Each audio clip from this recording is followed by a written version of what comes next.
my life. And so me and my other friend, we decided we're going to walk right across the street to the little store and get a Coke. I came back. I didn't find my wife anywhere. I did find her in the back seat of a car with some stranger. But other than that, I kind of had a feeling my marriage wasn't going to go very well at that point. But anyway, I decided, well, I'm going to move away from the area. That was Seattle. Wow. And we moved up to a place called Kelso Longview, Washington, which is about 100 miles away. And I figured, her family, her dad was the port commissioner there and all that. But I figured, hey, we'd get her away from whatever was going on over in Seattle. Well, here I was a hard worker. I was working for a cement company, shoveling, gravel and sand and, cement mix all day long into a hopper. I come home and here's my wife. The lights are all off. There's about like 8 or 9 people in the house. They got this weird pendulum or whatever on the floor, drawn with chalk on the linoleum. They had the candle going, and they had a frickin' Ouija board. Oh, my God. Oh, boy. That's something you want to come home to. Well, I didn't even know it. And then after I got mad and chased everybody out, right, she tells me she's a witch. She didn't tell me that. I knew she was the other one with a B, but she didn't tell me, while we were going together for that long 2.5 weeks that she was into witchcraft. So she had all these warlocks and witches, at my apartment. So, I got mad, and this went on, sometimes I would come home early, it was a 10-hour shift, but sometimes we got done early. Here's these people again, and they're Ouija, and they're like in trances, like they're out of it, Oh, yeah. Yeah, and that's scary stuff. And they believed it. Well, I got really mad. Okay, my wife was not home one day. She went out with her friends. I took her Ouija board, right? Well, I should have burned it. I should have tossed it in the garbage can. No, I believe in recycling, and so I took it to a thrift store, donated it, right? I come home like a day later. They had the Ouija board. They always come back.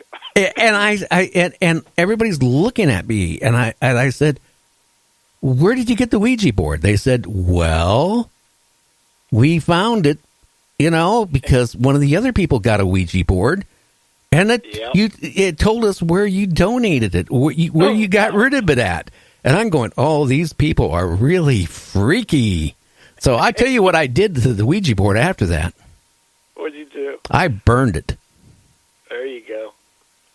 Either that or throw it in the ocean. I like to throw in the wife in the ocean and, kept the Ouija board. But that was 2.5 years of living hell. If there's demons and ghosts and weird things, that was... Listen, those things, they open up stuff. I came up with a metaphor for them, and the metaphor is this. If you could stick your arm down a shark's mouth and tickle its tonsils in a certain way, it could talk to you. And it's not going to give you the cure for cancer. Everything it's going to tell you is going to be a lie. And in the process of you doing that, if you trigger its gag reflex, it's going to bite your arm off, and you may die, bleed out, or whatever. And you know this beforehand, so you're putting your family and everything aside for your own indulgence to do it, even though you know all this beforehand. So why would you do it? I don't know, but and it's really funny because, after I got divorced, I went to broadcast training and got my, little, license to, be a DJ. And I got my first job as a talk show host in a town 15 miles away from when I was married to her. And, I walk in there and it was supposed to be top 40 and they said, no, we changed it. Now you're going to, if you want the job, you're going to have to do a talk show. And that's how I got into paranormal. And it was, what? We were talking about, like, there was a cult in the area where, people went missing, animals went missing, weird things. It took, I think, the police about 2 years to break it and finally, nail them. But they were actually sacrificing people, too. occasionally. Oh, my. And you know what? Yes. I kind of had a funny feeling it could have been even tied into with my ex-wife and all her group of friends, because that's what the weird stuff they were talking about. Yeah, and birds of feather flock together, and it wouldn't be surprised if one or two of them was in both places, you know what I mean? And it's funny you say that, because I think I might have touched on it with you before, that when I was on the East Coast in the late 80s and early 90s, there was that same type of stuff going on over in Fall River. A guy, they was into that satanic stuff, and they were getting animals. Then they graduated up to people, and they was getting prostitutes and killing them and sacrificing them and stuff. It was crazy for a while. Well, didn't you tell me though that you were out in the woods? And yeah, I told you that story. That was a true story. Well, yeah, why don't you tell the new listeners a little? Well, go ahead and repeat that story. Okay. I think it's worth it.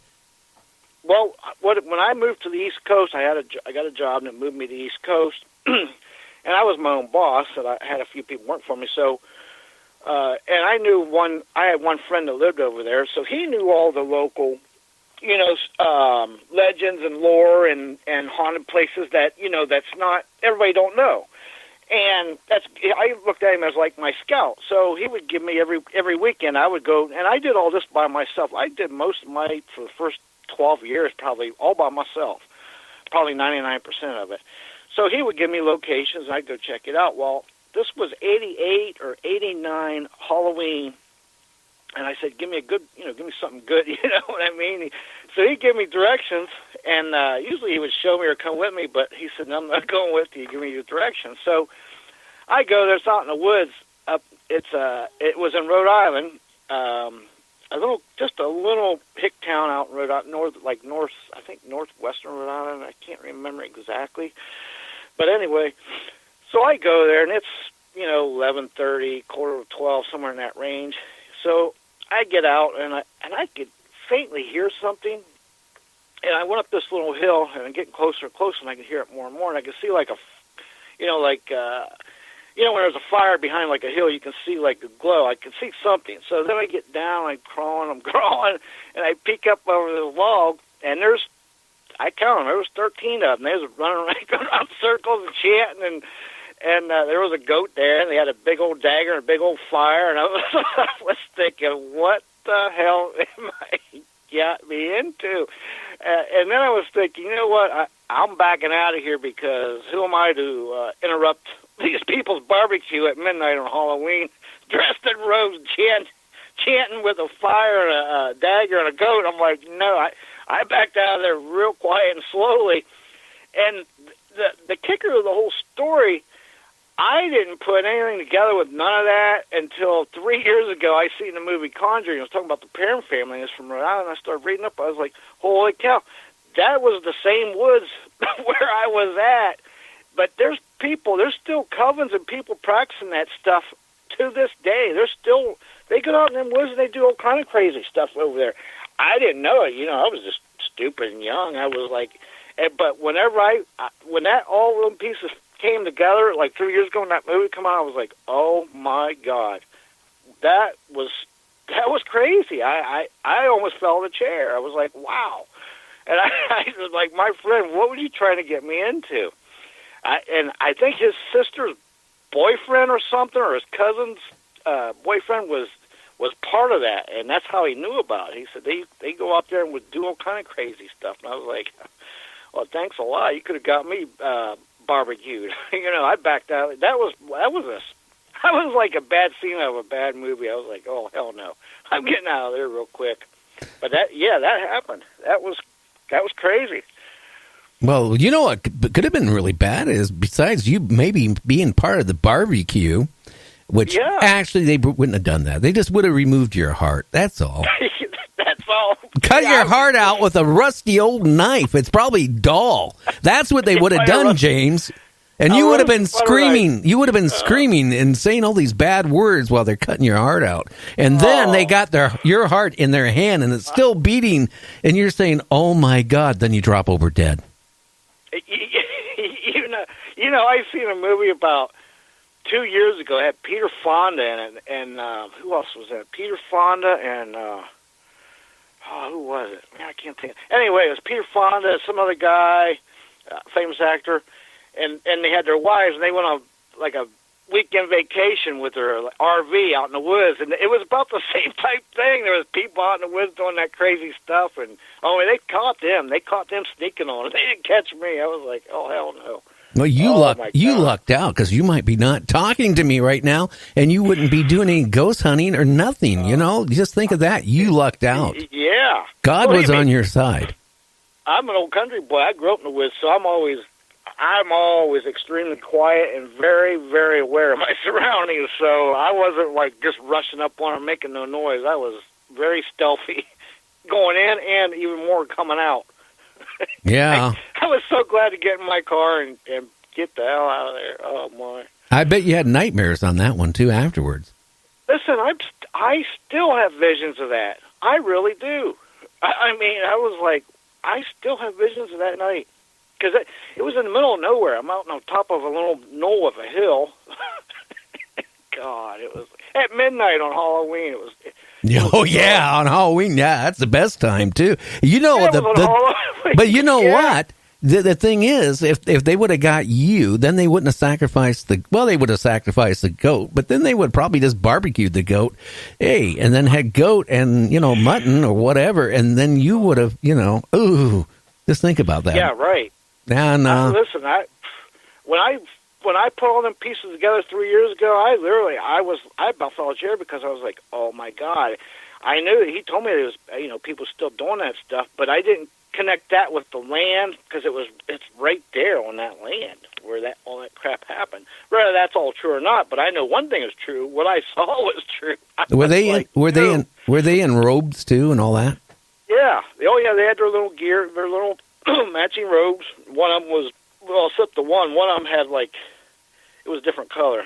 I don't know if it was hard to see. It was kind of dark, but it was an off shade or a purple or different. It was different. One of them was a little different. Oh, that is the leader of the occult right there. That's what I assumed. Yeah, that's what I assumed it was because it was really the only one that was different that I could tell. I'd be really shitty if they would have caught you, right? And as they put you down to dig out your heart with that rusty old dull knife, right? You look up in the guy, right, and pull his hood off, right, and find out it's your best friend. I know. Listen, because I was a little perturbed about that because he wouldn't tell me much about it until I got out of him later. Well, I think he said it was his cousin's boyfriend or something was in it, and that's how he knew about it because she would tell him about it. And I was like, what is wrong with you people, man? Jesus. I don't know. They're trying to get closer, to the demons and to hell and to the master of hell. And, by sacrificing people, each one, you get a brownie point. Well, I can tell you this much. Anytime you do a blood ritual, those are the toughest to overcome or break or help people that have done something with blood rituals. It's like almost... it's unbearable. It's something I don't like to look forward to at all. I don't even know what leads people to go into that. I mean, that's what like my first wife. That's what kind of really, what I thought about, in my mind when I saw the Ouija boards and how they were acting. I saw some of those old Hammer movies even back then, which they weren't old then, but I'm sitting there thinking, oh my God, what did I get myself into? And I was paranoid for the 2.5 years I was married to her because she wouldn't stop. Ever so often, she would, take off for a couple of days. I know what she was doing, and it scared me because, you lay in bed next to somebody like that at night, and you never know if they're going to pull out this big, long butcher knife and remove that too, but they could remove your heart. You got a bomb at your butt. And the ironic thing is, over the last just couple years alone, I've helped so many people, and that have played with Ouija boards, and it's not, it's not automatic if you play with them, you're going to bring something in or something bad. It just really, really increases the odds of something coming through that is going to be really bad, and bad things can happen. So And when that happens, people maybe call me, ask for help. What can they do? What's going on? So, and the thing is, what's frustrating about, I've helped several people with these, but it's like a